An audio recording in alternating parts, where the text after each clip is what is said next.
Overseas poster release ఫంక్షన్కి విచ్చేసిన ప్రతి ఒక్కరికి నా ధన్యవాదాలు తెలియజేసుకుంటున్నాను. మా నిప్పు చిత్రం ద్వారా మొట్టమొదటిసారిగా డిజిటల్ పోస్టర్ లాంచ్ చేయడం జరిగింది.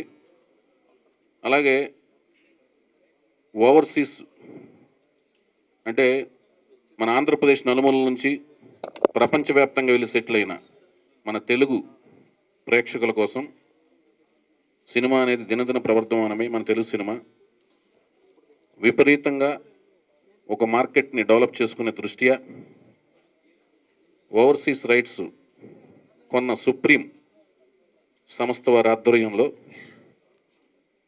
మొట్టమొదటిసారిగా మా సినిమా ద్వారానే ఓవర్సీస్ పోస్టర్ అనే ఒక విధానంతో ఆ పోస్టర్ రిలీజ్ చేసే విధానంతో అక్కడ ప్రేక్షకులకు దగ్గరవుదామనే ఉద్దేశంతో ఈ కార్యక్రమానికి శ్రీకారం చుట్టడం జరిగింది. ఈ ఓవర్సీస్ పోస్టర్ అంటే మీరు చూసుంటారు. పోస్టర్ మీద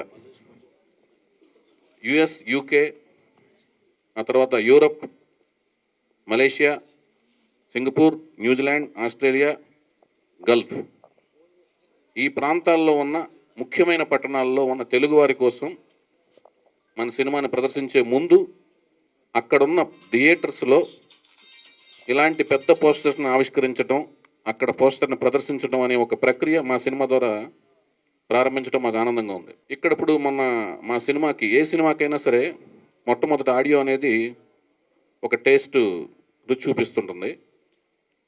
మా నిప్పు సినిమా ఆడియో అనేది జనవరి 20న రిలీజ్ అవ్వటం, రిలీజ్ అయిన వెంటనే మాకు వచ్చిన ఫీడ్బ్యాక్, ప్రతి ఊరు నుంచి మాకు తెలిసిన సన్నిహితులు, శ్రేయోభిలాషుల నుంచి వచ్చిన ఫీడ్బ్యాక్ ఏంటంటే బ్రహ్మాండంగా ఉన్న సాంగ్స్ అని ఇన్స్టెంట్గా ఒక ఉత్సాహాన్ని, ఉద్వేగాన్ని ఇచ్చింది మాకు. అంటే అంతకుముందు మేము పడిన కష్టం, అంటే నిర్మాతగా నేను, కథా స్క్రీన్పై దర్శకులుగా గుణశేఖర్ గారు, కథానాయకుడిగా మమ్మల్ని నడిపించి మా ప్రాజెక్టు ముందు నడిపించిన రవితేజ గారు, అందరం కూడా పడిన కష్టం ఒక లేయర్ వరకు మర్చిపోవడం జరిగింది. ఓకే, మన ఆడియోకి పాజిటివ్ రెస్పాన్స్ బ్రహ్మాండంగా, మనం ఊహించినట్టుగానే పాజిటివ్ రెస్పాన్స్ వచ్చింది. ఫెంటాస్టిక్ అని ఒక శుభశకునం లాగా మేము ఫీల్ అవ్వడం జరిగింది. మా బొమ్మరిల్లి వారి బ్యానర్ మీద ఇంతకుముందు చిత్రాలని కథ డిమాండ్ మేరకు ఏమైతే స్పాను, ఖర్చు కాంప్రమైజ్ కాకుండా ఏమైతే ఖర్చు పెట్టామో ఆ మూడు క్వాలిటీస్తో సినిమా మీ ముందుకు వచ్చి ఆడియో ఎలా మీకు జనరంజకం అయిందో అలాగే మా సినిమా కూడా మిమ్మల్ని డెఫినెట్గా బ్రహ్మాండంగా ఆనందపరుస్తున్న నమ్మకం మాకుంది. ఆ తర్వాత ఈ సినిమా అనేది మేము ముగ్గురు మిత్రులు, గుణశేఖర్ గారు, నేను, రవితేజ గారు, మొత్తం ముగ్గురం కలిసి మద్రాసులో ఉన్నాం. ఎంతో కష్టపడ్డాం, ఈ పొజిషన్కి వచ్చాం. ఈ పొజిషన్కి వచ్చిన తర్వాత ఈ ప్రాజెక్ట్ ద్వారా కలవడం జరిగింది. సినిమా ఫీల్డ్లో ఎప్పుడు కూడా మనం అనుకున్నవి ఎప్పుడు జరగవు, అనుకున్నవి అప్పుడప్పుడు జరుగుతుంటాయి. కొన్ని పనులు అయితే ముందుగా జరుగుతాయి, కొన్ని పనులు కొంచెం లేటుగా జరుగుతాయి, కానీ మంచిగా జరుగుతాయి. ఈ మా ముగ్గురి కాంపౌండ్ మేట్స్ యొక్క కృషిలోంచి వచ్చిన ఈ ప్రాజెక్ట్ని డెఫినెట్గా మీరు ఆదరిస్తారని నమ్మకం నాకుంది. ఇంకా సినిమా గురించి చెప్పాల్సి వస్తే సినిమాలో అన్ని ప్రత్యేకతలు ఉన్నాయి. అంటే ఒక రవితేజ ఎనర్జెటిక్ ఎంటర్టైనింగ్ క్యారెక్టరేషన్తో పాటు బ్రహ్మానందం గారి టిక్లిష్ సీన్స్ విత్ రవితేజ, ఆ టీజింగ్ సీన్స్తో ఉండే డ్రామాలన్నీ బాగా పండినాయి. అలాగే దీక్షా సేతు సింగిల్ హీరోయిన్గా చేసిన ఈ సినిమా అమ్మాయికి డెఫినెట్గా పేరు తీసుకొస్తుంది. అలాగే కృష్ణుడి క్యారెక్టర్ కానీ, బ్రహ్మాజీ సుప్రీత్ క్యారెక్టర్లు కానీ, అలాగే రాజన్ ప్రసాద్ గారి గురించి మీ అందరికీ తెలిసిన విషయమే. ఓవర్సీస్ కాదు, ప్రపంచవ్యాప్తంగా ఉన్న ప్రతి తెలుగు ప్రేక్షకుల హృదయాల్లో, వాళ్ళ ఇళ్లల్లో ఆయన ప్రతి లైబ్రరీలో ఆయన సినిమాలు ఉండటం అనేది సహజం. అలాంటి ఆయన యొక్క స్ట్రేచర్ తగ్గ క్యారెక్టర్ మా సినిమాలో పోషించడం, మేము అడిగిన వెంటనే యాక్సెప్ట్ చేయడం మేము మర్చిపోలేదు. సుప్రీం సంస్థతో మా అనుబంధం స్టార్ట్ అయ్యింది ఈ సినిమా ద్వారా. సో సుప్రీం సంస్థ ఆ ఓవర్సీస్లో బ్రహ్మాండంగా మంచి ఫ్రూట్స్ ఎంజాయ్ చేయాలని మనస్ఫూర్తి కోరుకుంటూ సెలవు తీసుకున్నాం. ఫస్ట్ టైం ఓవర్సీస్కి పోస్టర్ చేయటం అనేది, అది నిప్పు అనే చిత్రం ప్రారంభం అవటం చాలా ఆనందంగా ఉంది. పోస్టర్లో రవితేజ గారు మొత్తం వరల్డ్ మొత్తం చుట్టొచ్చినట్టు ఆ షర్ట్లోనే మొత్తం పర్ఫెక్ట్గా డిజైనింగ్ చేశారు. అదేవిధంగా ఆల్ ఓవర్ అన్ని సెంటర్లో రికార్డు నెలకొల్పాలని చెప్పి.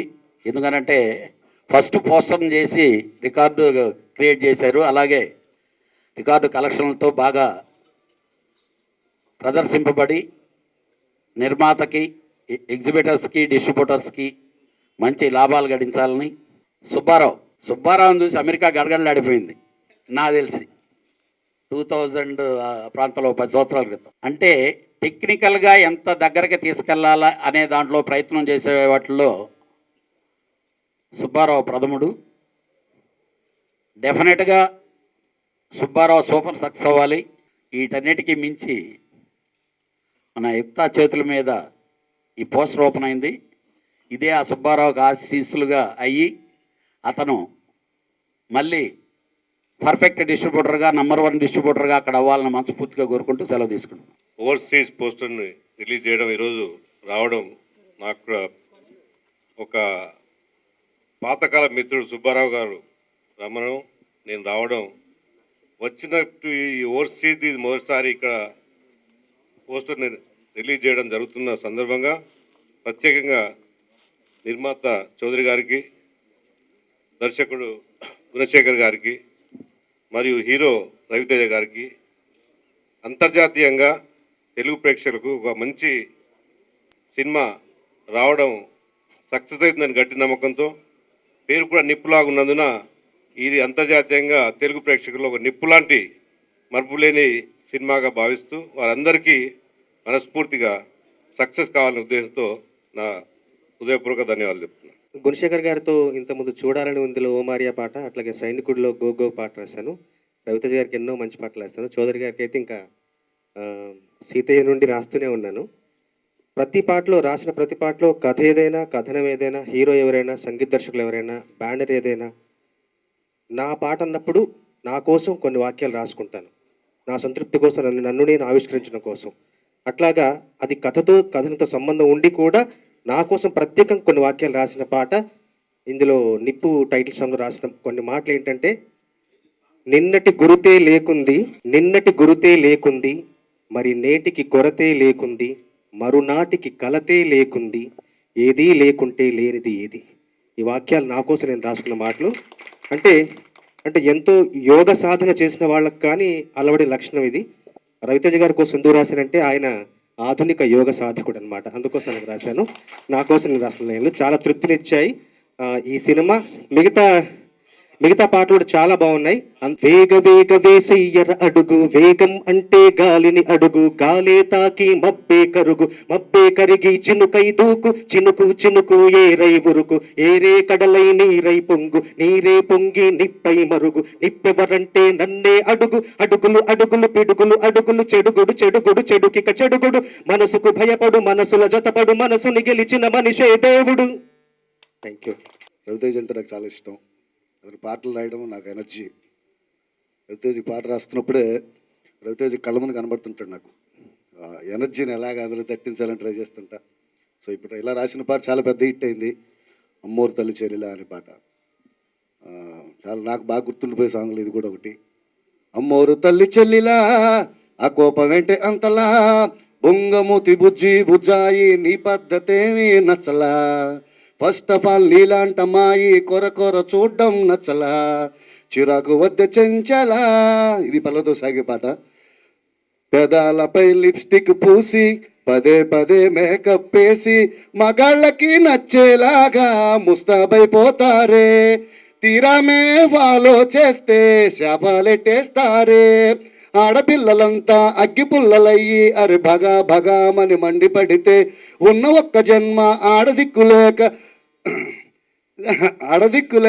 మరి గిలగిలలాడిపోద్దే, మగ ఈగ వచ్చి మీ మీద వాలితే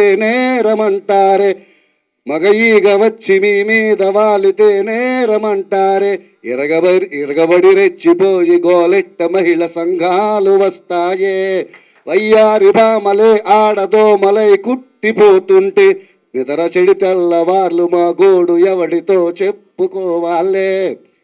థ్యాంక్ యూ. ఈ పాట రాసే అవకాశం ఇచ్చింది గుణశేఖర్ గారికి, అలాగే వైఎస్ గారికి, మ్యూజిక్ ఇచ్చిన తమన్కి, అన్నయ్య రవితేజ్కి మరోసారి థ్యాంక్స్ చెప్పుకుంటూ సెలవు తీసుకుంటాం.